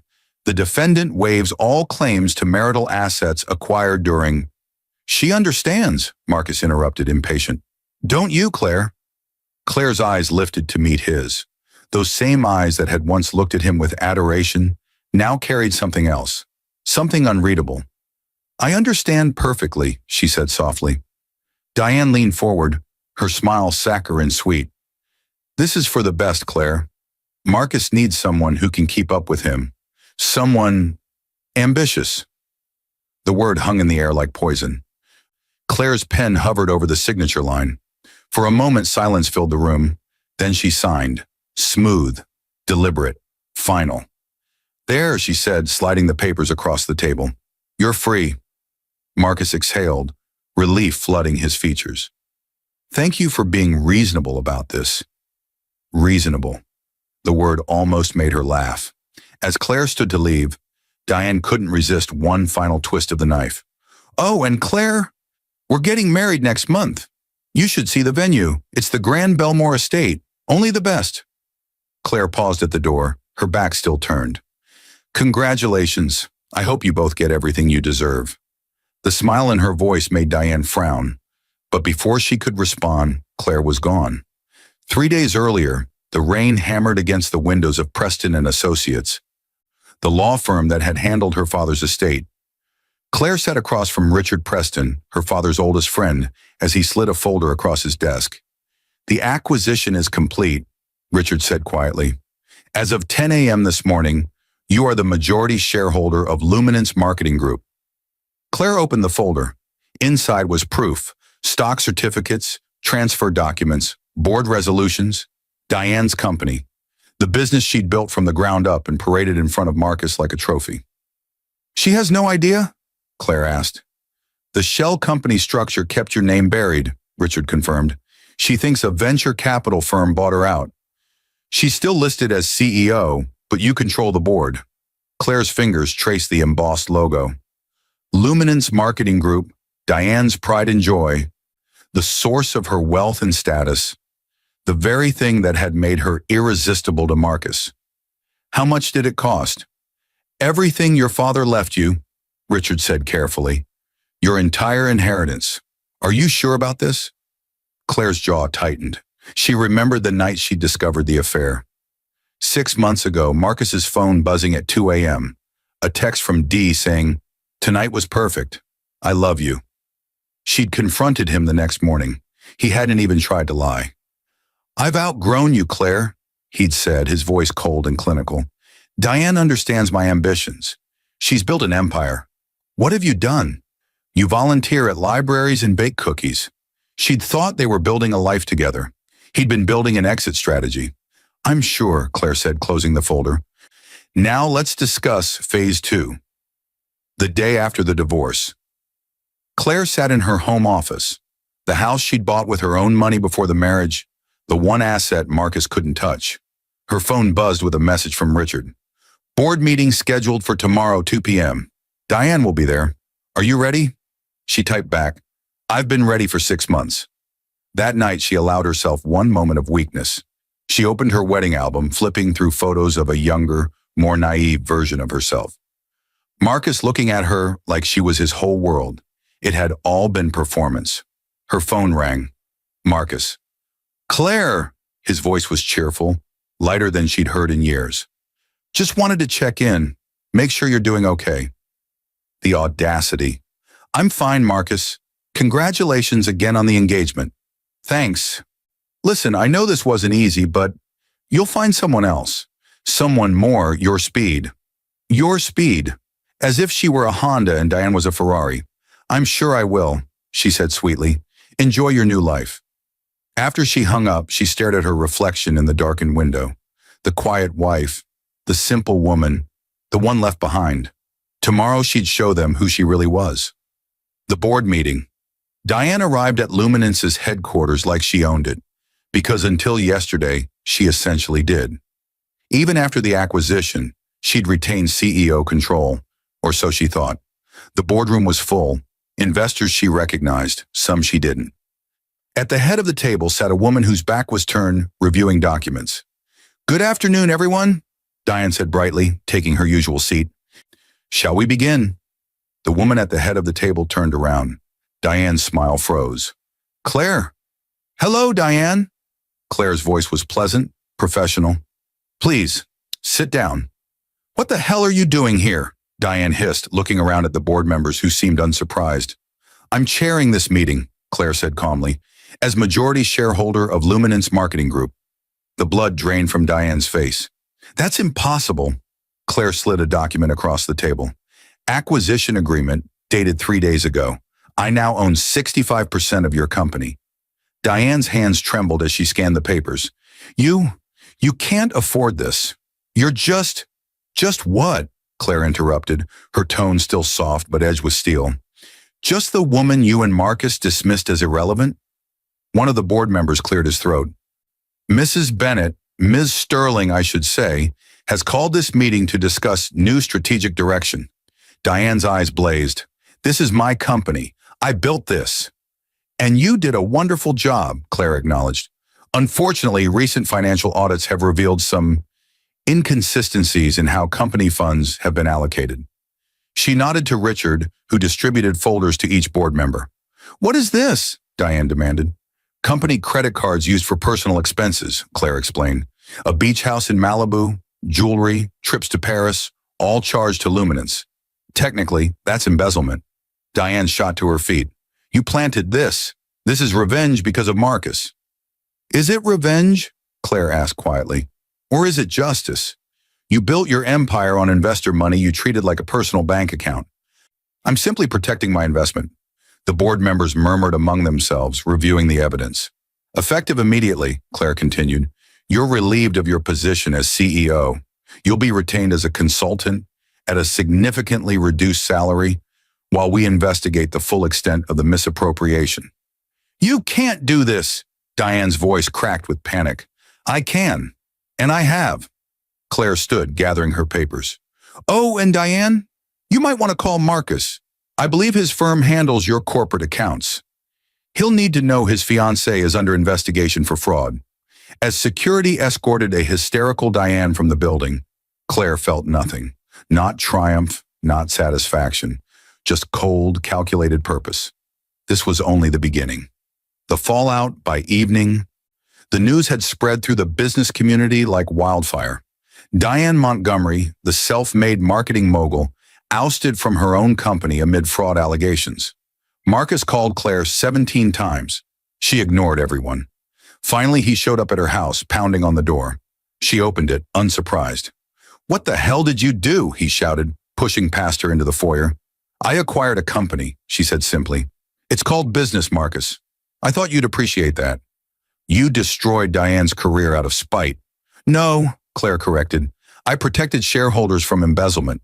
The spite is just a bonus." He stepped closer, his face red with fury. "You did this because of us, because I chose her." Claire's composure finally cracked, just slightly. "You're right, I did. You told me I had no ambition, that I'd done nothing with my life. So I used my inheritance, the one from the father you convinced me to keep at arm's length, and I bought your fiancé's empire. Tell me, Marcus, am I ambitious enough now?" He stared at her, seeing her clearly for perhaps the first time. "You're not the woman I married." "No," she agreed, her voice soft but lethal. "I'm the woman you created when you threw me away." Phase 2. Over the next 2 weeks, Claire moved with surgical precision. She discovered that Marcus's architecture firm had been courting Luminance as a client for months. A massive contract that would have made his company a major player in the city. With one signature, she canceled the proposal. She found that Diane's Malibu beach house, the one bought with embezzled funds, was about to be featured in Luxury Living magazine. One call to her lawyer, and the article was pulled, replaced with a story about corporate fraud in boutique firms. She learned that their engagement party was planned for the Grand Belmore estate. As it happened, she knew the owner, an old family friend. After a quiet conversation and a generous donation to his wildlife charity, the venue was suddenly double booked. Every move was legal, every action justified, every strike precise. But still, she felt empty. The wedding that wasn't 3 weeks later, Marcus and Diane's wedding day, arrived, or what was left of it. The venue had fallen through, Diane's assets were frozen pending investigation, and Marcus's firm was hemorrhaging clients who didn't want to be associated with scandal. They'd settled for a small ceremony at a boutique hotel downtown. Claire learned about it from her assistant, who'd seen the announcement in the society pages. She wasn't planning to go. This wasn't about spectacle, it was about reclaiming her power. But then her phone rang. It was Diane. "Please." Diane's voice was broken, desperate. "Please stop. I'll give you whatever you want." "What I wanted," Claire said quietly, "was respect. Neither of you thought I deserved it. I'm sorry, I'm so sorry. Please just let me keep something. Anything."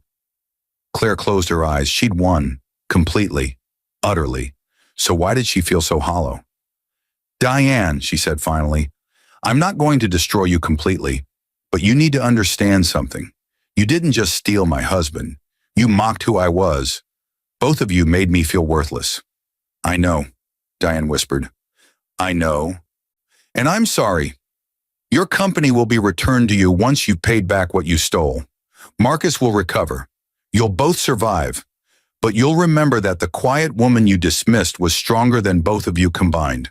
She hung up before Diane could respond. 5 years later, Claire stood on the rooftop terrace of the Sterling Foundation, a nonprofit she'd founded to help women rebuild their lives after divorce. The city stretched out before her, golden in the sunset. She'd sold luminance back to Diane for a fraction of what she'd paid, enough to recoup her costs, but not to profit. It had never been about money. Marcus had reached out once, 2 years after the divorce. An email, short. I was wrong about you. I'm sorry. She'd never responded. Some apologies came too late. Diane had rebuilt her company slowly. Honestly this time. They'd crossed paths once at a charity auction. Diane had nodded respectfully, and Claire had returned the gesture. No words were needed. Her assistant approached. Ms. Sterling, the donors are arriving. Claire smiled. I'll be right there. As she turned to go inside, she caught her reflection in the glass. The woman staring back was stronger, wiser, and finally at peace. Revenge hadn't healed her, but reclaiming her power had. She whispered to the wind, "Thank you for underestimating me. You gave me the freedom to become who I was always meant to be." And as the evening light sparkled across the skyline, the woman they'd called worthless smiled, not with bitterness, but with grace. She had risen from their ashes, and she was finally, beautifully free. The autumn wind carried the scent of rain and new beginnings through the open windows of the Sterling Foundation's headquarters. Claire stood before a wall of photographs, faces of women who'd walked through her doors broken and left standing tall. Single mothers, divorcees, widows, women who'd been told they were nothing and had learned they were everything. "Ms. Sterling," a young voice called from the doorway. Claire turned to see a woman in her mid-20s, portfolio clutched nervously to her chest. "Yes, come in. I'm here for the Business Mentorship Program interview. My name is..." She paused, then squared her shoulders. "My name is Vanessa Parker." Claire's breath caught. Parker. The young woman noticed her reaction. "I know. That name probably means something to you. Marcus Parker was my uncle." Claire gestured to the chair, her composure returning. "Sit, please." Vanessa settled in, her eyes older than her years. "I almost didn't come. When I learned you were Claire Sterling, the Claire Sterling, I thought you'd tear up my application. Why would I do that? Because my uncle destroyed your marriage. Because his mistakes..." She faltered. "I've spent years apologizing for things I didn't do.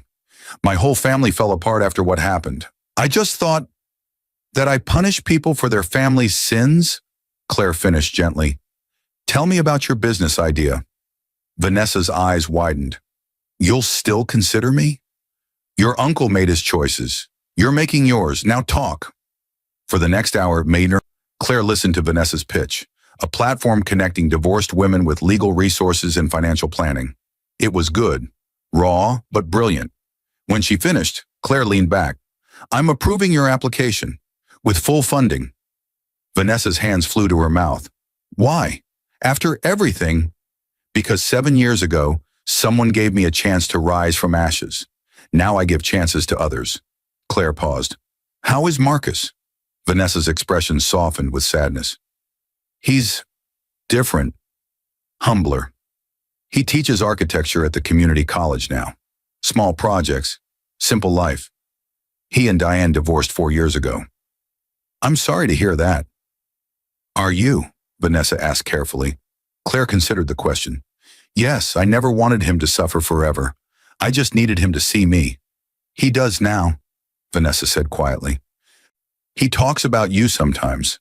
Says you were the best thing he ever had and the worst thing he ever lost." Claire felt nothing stir at those words. No satisfaction, no pain. Just the quiet neutrality of a chapter truly closed. "Tell him..." She stopped, reconsidering. "No, don't tell him anything. The past should stay there." That evening, Claire drove through the city as dusk painted everything in shades of amber and violet. On impulse, she turned down a familiar street. the one where she and Marcus had shared their first apartment. The building looked smaller now, weathered but still standing. A figure sat on the steps outside. Even from a distance, she recognized the slope of his shoulders. Marcus. She could have driven past, should have, but something made her pull over. He looked up as she approached, and for a moment neither spoke. 7 years had carved lines into his face, added gray to his temples. He looked ordinary, human. Claire, his voice was rough with surprise. Marcus, I come here sometimes, he said, gesturing to the building. Remember when we were happy? She sat on the steps beside him, keeping distance between them. We were young. We were in love, he corrected. I was. I know you don't believe that anymore. I believe you loved who you thought I was. He nodded slowly. I met your niece today, Vanessa. She told me you're teaching now. Small projects, honest work. He smiled bitterly. Not the empire I dreamed of, but it's real. More real than anything I built before. Silence settled between them, not uncomfortable but weighted with history. I wrote you letters, Marcus said suddenly. Dozens of them, never sent any. Why not? Because sorry isn't enough, because I don't deserve your forgiveness, because... He looked at her, finally, really looked at her. Because you became everything I was too blind to see, and I had no right to witness it. Claire felt tears prick her eyes, not from pain but from release. You were right about one thing, Marcus. I did need to find my ambition. I just wish I hadn't needed my heart broken to find it. If I could go back... You can't, she interrupted gently. Neither can I. We can only go forward. He nodded, wiping his eyes roughly. Are you happy? Claire thought about the question. The foundation. The women she'd helped. The quiet apartment overlooking the river where she drank coffee each morning in perfect solitude. The freedom to build her life on her own terms. Yes, she said, surprised by how true it was. I am. Good. His voice cracked. That's good. She stood, brushing off her coat. Goodbye, Marcus. Claire? He called as she walked away. Thank you for not destroying me completely. You could have. She turned back, her expression unreadable in the fading light. I learned something you never did. True power isn't in destroying your enemies. It's in freeing yourself from needing to. 6 months later, the Sterling Foundation hosted its annual gala. Claire moved through the crowd in a midnight blue gown, greeting donors and listening to success stories from women who'd rebuilt their lives. Quite a turnout, a voice said beside her. She turned to find James Chen, the foundation's new board member, a venture capitalist who'd made his fortune in tech before turning to philanthropy. They'd met 3 months ago. He made her laugh. He challenged her ideas. He asked about her day and actually listened. It is, she agreed, accepting the champagne he offered. I have a confession, James said, his dark eyes warm. I researched you before joining the board. Found articles about the divorce, the acquisition, the whole saga. Claire tensed slightly. And I thought, here's a woman who turned pain into purpose. That's rare. He paused. But I was wrong. Wrong? You're not defined by what you survived. You're defined by what you built after. He clinked his glass against hers. That's the real story. Claire smiled, genuine, unguarded. You know what? You're right.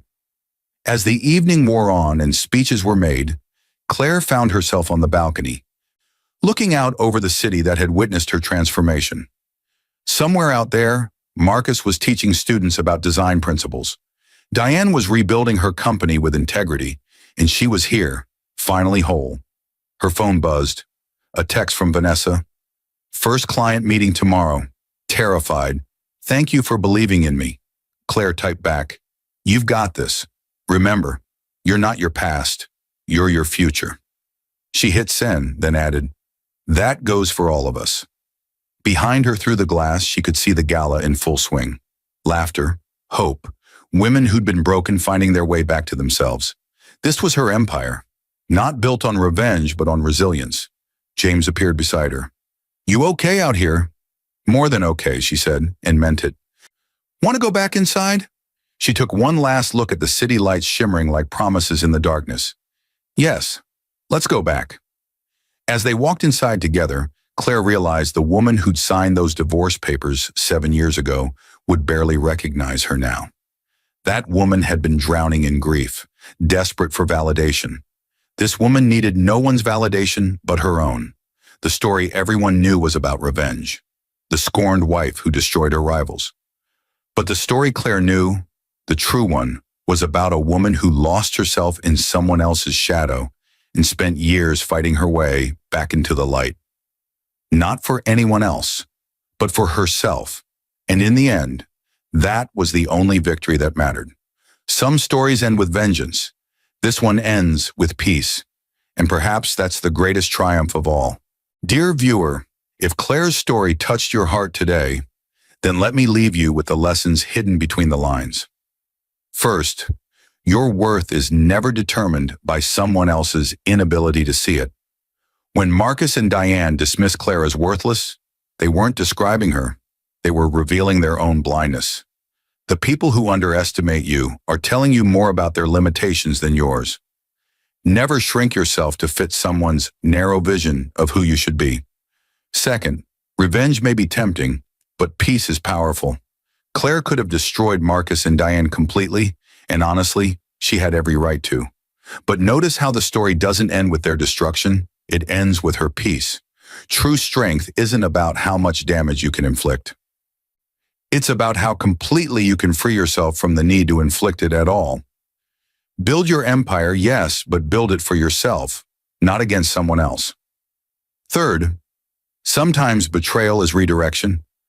Claire thought Marcus leaving her was the worst thing that could happen, but that betrayal forced her to discover a strength she never knew she had. It pushed her to build a foundation that would help thousands of women. Your darkest moment might actually be life redirecting you toward your greatest purpose. Don't waste your pain, transform it. Fourth, the best revenge is becoming so powerful that revenge becomes irrelevant. By the end, Claire didn't need Marcus to suffer. She didn't need Diane to fail. She had built something so meaningful that their opinions of her simply didn't matter anymore. That's true freedom. That's real power. And finally, you are not your past. You are your future.